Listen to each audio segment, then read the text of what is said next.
不動産屋さんの怪談語り手ゆりです。今回のお話は友人のおじさんの体験談です。そのおじさんを浩二さんとお呼びします。浩二さんは自分は母親の霊に取りつかれているんだよというそうです。友人からすると変な冗談を言うおじさんだなと思っていたのですが、ある時こんな話をしてくれました。友人のおじさんですから、浩二さんはおそらく現在80代ぐらいの方だと思われますが、これは浩二さんが若い頃に体験したあることが始まりでした。浩二さんの父親は当時たくさんの土地を持つ地主でした。そして浩二さんがまだ小学生だった10歳の頃に実の母親が亡くなったそうです。その頃は特に変わったことはなく、母親が夢に現れるくらいでした。浩二さんはお姉さんが3人、弟が2人の6人兄弟で、浩二さんが長男でした。そのため母親が亡くなると、そんな子供の頃から浩二さんがお母さんの代わりと言っては変ですが、長男として兄弟姉妹を仕切るような立場に置かれていきました。昭和の昔はまだまだ長男は重要で、年上のお姉さんたちもあなたは長男なんだからという感じで持ち上げてサポートしながら浩二さんを兄弟のまとめ役に仕立て上げていきました。そんな環境で育った浩二さんですから、強い責任感が養われていきました。そして浩二さんが20歳の頃、父親が60歳で比較的早く亡くなってしまいました。浩二さんの父親は地主でしたから、たくさんの不動産を残して亡くなりました。ですから長男である浩二さんがまだ20歳そこそこの若さで、それら権利関係も複雑な不動産をすべて管理しなくてはならなくなりました。それは傍から見るより何倍も大変なことだったそうです。なぜなら不動産そのものの管理に加え、すぐに相続の問題が兄弟姉妹の間で発生したからでした。6人で遺産分割を話し合わなくてはならず、全員の合意がなければ相続手続きも完了することができません。そうなると相続税はいかなる状況でも6人がそれぞれの法定相続分で納税する期限があるので、不動産を処分して現金化できなくてもおのおのが何とか収めた形にしなくてはなりません。その重荷をすべて長男である浩二さんが背負わなくてはならなくなりました。相続人同士の骨肉の争いとかよく言いますが、兄弟姉妹の板挟みでまだまだ世間知らずの若い20歳の浩二さんには大変なストレスでした。それは争いが嫌で単に自分だけ相続放棄をすればいいというわけには税法上はいきませんでした。そして納税期限も迫っていき、弁護士を立てる者もいて兄弟仲は最悪になり、浩二さんはどうしていいかわからないくらい追い込まれていきました。夜も眠れない日々が続き、心身ともに疲れ果て、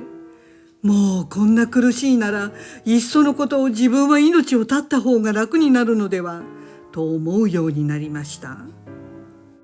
ついに疲労が頂点に達し、もう死んでしまおう、死んで楽になろう、そう決心したそうです。そして疲れ果てて横になったまま夜を迎えていました。今が何時なのかもわからず、ただただ真っ暗な自分の部屋のベッドの上で浩二さんは寝ていました。そして浩二さんが命を絶つことだけを考えていると、ふと何かが起きるような感覚がしました。すると突然パーッと部屋の中がスポットライトで照らされたかのように明るくなりました。浩二さんはなんだこの明かりはと仰天しました。そして気がつくと部屋全体が白い眩しい光の中に包まれていました。その時浩二さんは自分の肉体が部屋の中ではなく異次元の光の中にいる感じがしました。自分は一体どこにいるんだ、ここはあの世なのだろうかと思ったのですが、浩二さんは光に包まれてもさほど恐怖感はなく冷静でした。そしてこのままあの世に行けるならそれでもいいと考えていました。すると浩二さんはおやっと気がつきました。その光の中に誰かがいる気配がしたのです。誰かいる。浩二さんが不思議に思うと同時に、すぐそれが子供の頃に亡くなった自分の母親だと分かりました。浩二さんは懐かしい母親の姿に声をかけることもできないくらい感激し、また困惑もしていました。やっぱりここはあの世なんだ、そう思ったのです。するとお母さんは浩二さんに向かって静かに優しく語りかけてきました。大丈夫だからね、うまくいくから、そのまま頑張りなさい。そう言ったのです。そして浩二さんが母親に声をかける前に、お母さんはその光とともに空間に吸い込まれるように消えていきました。気がつくと元の真っ暗な自分の部屋に浩二さんは一人ポツンといたそうです。あまりに衝撃的なことにしばらく呆然としていましたが、浩二さんは母親の言葉の一言一句を忘れませんでした。母親はくじけそうな自分に力を授けに来たのだろうと、その時は思いました。でも家長制度などもうない時代に長男の自分だけが家族の問題の重責を負うというのも内心納得できませんでした。ただせっかくあの世から励ましに来てくれたのだから母親の言う通りにしなくてはと、その後苦しくとも根を吐かずに相続問題に専念しました。結局かなり大変でしたが、今までの遺産分割協議書にハンコを押すのをこねていた兄弟たちもやっと合意してくれるようになり、売却が難しい不動産も処分でき、相続税もきちんと納めることができたということでした。その後分かったことは、兄弟姉妹のところには母親は現れてはいないようで、母親の霊は自分にだけ説得に来たのだと知りました。でもこの時から浩二さんは自分のそばにいつも母親がいると感じました。それは良い意味でもちょっとだけ良くない意味でもです。こうして大きな問題も乗り越えてしばらくしてからでした。突如として一番上のお姉さんが亡くなってしまいました。そしてそのお姉さんは知的障害のある娘さんを残して亡くなっていました。娘さんの症状は重く、規制を発して手のつけられない衝動に出るということで、面倒を見るのはとても大変だったということでした。お嫁に行ってしまった姉が実はそんな苦労をしていたことを亡くなってから初めて浩二さんは知りました。お姉さんはお嫁に行った人なので、彼女の問題は浩二さんの実家とは関係ありません。もう嫁いだ家の人ですから、どんな苦労をしていようと他の兄弟姉妹も自分たちには関係ないことというスタンスだったそうです。浩二さんも当然お姉さんの嫁ぎ先の夫やその身内が障害のある娘のことは引き継ぐのだろうと思っていました。すると姉の葬儀も終わっていくらも経たない時でした。夜自分の部屋で浩二さんが寝ていると、突然再びあの強い光がパーッと部屋を照らしてきたそうです。浩二さんはすぐに「あ、お母さんが来たのか」と思いました。そして相続問題で苦しんでいる時の夜と同じに、浩二さんの体は気がつくと光の中に包まれていました。でも今回は異次元の空間ではなく、明らかに自分の家の中にいるのが分かったそうです。するといきなり玄関が開くガラガラという音が聞こえてきました。浩二さんは、おや、こんな時間に誰かが家に訪ねてきたと冷静に思いました。するとその玄関を開けたのはどうやら2人のようで、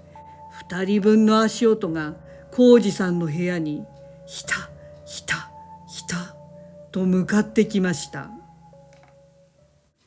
浩二さんは今回も不思議にあまり怖くなく落ち着いて、その静かな2人の足音を聞いていたそうです。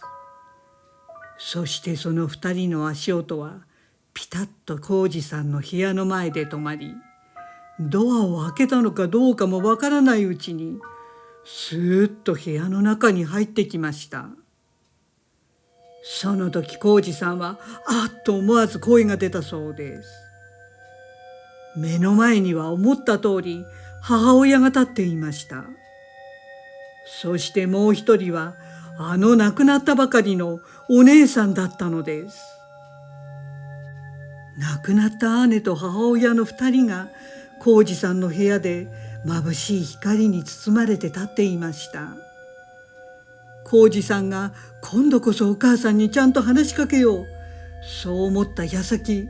突然母親は隣にいる自分の娘、つまり浩二さんのお姉さんに向かって、浩二に頼めばちゃんとしてもらえるから